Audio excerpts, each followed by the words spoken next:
अगर आपको मेरे ऐसा कहने पर बुरा ना लगे तो आपको गलत फहमी हो गई है। अगर आपको मेरे ऐसा कहने पर बुरा ना लगे तो आपकी पत्नी सुंदर नहीं है। अगर आपको मेरे ऐसा कहने पर बुरा ना लगे तो आप बहुत ज्यादा सुंदर हैं। अगर आपको मेरे ऐसा कहने पर बुरा ना लगे तो मैं आपको बहुत ज्यादा पसंद करता हूँ। Hey guys, welcome back to Kranti English YouTube channel. कैसे हैं आप सभी लोग? उम्मीद करते हैं सब ठीक ठाक चल रहा होगा, घर में भी सब लोग ठीक ठाक होंगे। फ्रेंड्स, आज के इस वीडियो में हम लोग पढ़ने वाले हैं स्पोकन इंग्लिश का एक ऐसा स्ट्रक्चर जो बहुत ज्यादा महत्वपूर्ण है, और वो स्ट्रक्चर है if you don't mind me saying so plus sentence.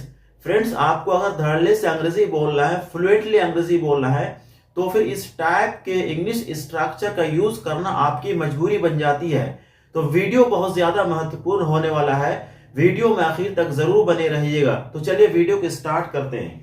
तो ये है, अगर आपको मेरे ऐसा कहने पर बुरा ना लगे तो, बुरा ना लगे तो, या फिर आप ये भी कह सकते हैं कि कोई आपत्ति ना हो तो, या फिर कोई दिक्कत ना हो तो, या फिर कोई एतराज ना हो तो, आप ये भी बोल सकते हैं कि अगर आपको मेरे ऐसा कहने पर कोई आपत्ति ना हो तो, अगर आपको मेरे ऐसा कहने पर कोई दिक्कत ना हो तो, अगर आपको मेरे ऐसा कहने पर कोई एतराज ना हो तो इस टाइप का जो सेंटेंस होता है हम लोग इसका बहुत ज्यादा प्रयोग करते हैं, बातों बातों में प्रयोग करते हैं। तो इसको इंग्लिश में कैसे बोलेंगे? तो इसको इंग्लिश में बोलने के लिए हमें स्पोकन इंग्लिश का ये जो स्ट्रक्चर है, if you don't mind me saying so, if you don't mind मी, यहां मी के जगह आप माई का भी प्रयोग कर सकते हैं, MY माई। चाहे आप मी का प्रयोग करिए चाहे माई का प्रयोग करिए, दोनों ग्रामेटिकली बिल्कुल सही है, कोई दिक्कत की बात नहीं है। तो if you don't mind me saying सो, और आगे एक सेंटेंस आएगा, वो सेंटेंस में आप जानते हैं कि सब्जेक्ट होना चाहिए, वर्ब होना चाहिए, यानी कि कर्ता होना चाहिए, क्रिया होना चाहिए, और आगे कुछ भी आपकी आवश्यकता के हिसाब से आप लगा सकते हैं। दूसरी बात यह है कि ये जो सेंटेंस बाद में आ रहा है, पहले ये आ रहा है, तो इसको आप इधर भी कर सकते हैं। सेंटेंस को आप पहले कर दीजिए और if you don't mind me saying सो को आप बाद में कर दीजिए, कोई दिक्कत की बात नहीं है। तो चलिए कुछ सेंटेंसेस के माध्यम से इस एडवांस स्ट्रक्चर को समझने की कोशिश करते हैं। तो अगर मेरे ऐसा कहने पर बुरा ना लगे तो आपको गलत फहमी हो गई है ना? अगर मेरे ऐसा कहने पर बुरा ना लगे तो आपको गलत फहमी हो गई है। इंग्लिश में इसको कैसे बोलेंगे? If you don't mind me saying so you're mistaken. ये यूर है, ये यू और आर का ये शॉर्ट फॉर्म है, कॉन्ट्रैक्टेड फॉर्म है। आप ये भी बोल सकते हैं यू आर मिस्टेकन, है ना? If you don't mind me saying so you're, या फिर यू आर मिस्टेकन।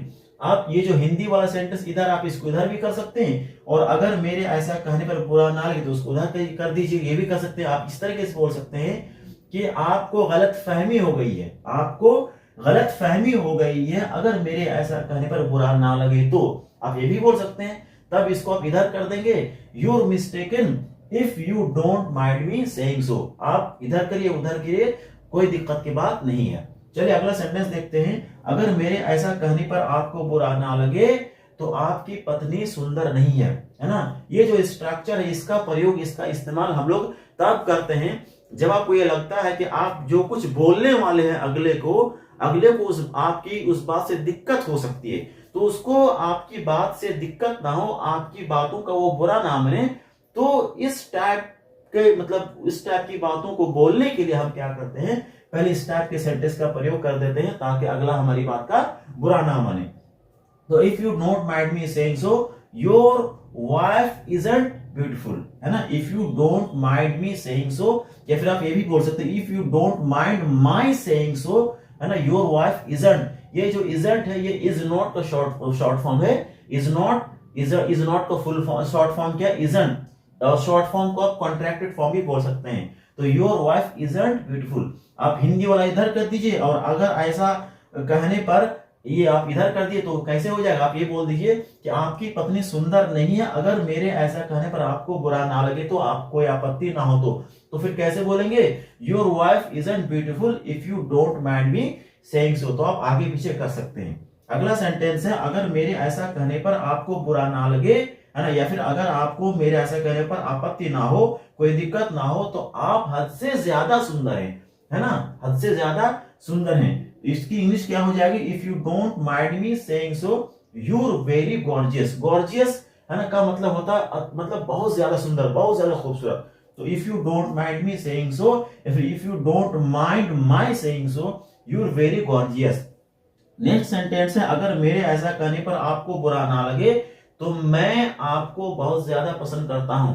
आप कहीं किसी लड़की से, किसी औरत से आप ये बोलना चाहते हो सकता है आपकी बात पे बुरा मान जाए, तो आप पहले ये बोल दीजिए, तो हो सकता है वो बुरा ना माने। तो if you don't mind me saying so I like you very much. तो उम्मीद करते हैं कि एडवांस्ड इंग्लिश का ये स्ट्रक्चर आपको बहुत ज्यादा पसंद आया होगा। अगर वीडियो पसंद आया तो प्लीज लाइक, शेयर और सब्सक्राइब जरूर कीजिएगा। Thank you very much, good bye.